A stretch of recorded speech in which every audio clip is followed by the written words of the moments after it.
উচিত বাজারটাকে বর্জন করি। বেশি না তো, 2-3টা দিন করলেই হয়। আগুন ভাই আগুন, শশা কিন্তু কিনি নাই। কিনতে পারেন না, শুধু লেবুটা কিনছি আর বেগুনটা কিনছি। লেবু কত করে? লেবু 80 টাকা কিনছি। এই লেবু তো আপনার কয়দিন আগে ছিল 40 টাকা খালি। সব মিলিয়ে বাজারে কি খবর? বেগুনের কি অবস্থা? বিশেষ করে আপনার বাজারটা আগুন হলো শশা, বেগুন, আর তারপর হলো আপনার এই যে লেবু, এই জিনিসগুলো আগুন। সারা দেশে সারা বিশ্বে দাম কমতেছে, আমাদের দেশে এটাই তো আমার প্রশ্নটা এখানে। অন্য অন্য দেশে আপনার জিনিসপত্রের দাম কমে, কোনো অনুষ্ঠান হলে কোনো কিছু হলে, আমাদের দেশে উল্টা আপনার দাম বাড়ায় দেয়। এটাই আর কিছু, খুব কষ্ট লাগে আর কি দেশে। কেন কষ্ট হচ্ছে? কষ্ট লাগে, মানুষ যাদের পয়সা আছে তারা কিনে খেতে পারতেছে, কিন্তু আমাদের মতো লোকে কিনে খেতে পারছে। যেমন আমি শশা কিনি নাই।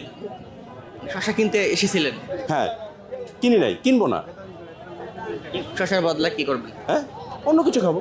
শশা খেতে হবে এমন কোনো কথা না, কিন্তু আমাদের উচিত, প্রতিটা মানুষ উচিত না খাওয়া উচিত, বাজারটাকে বর্জন করি।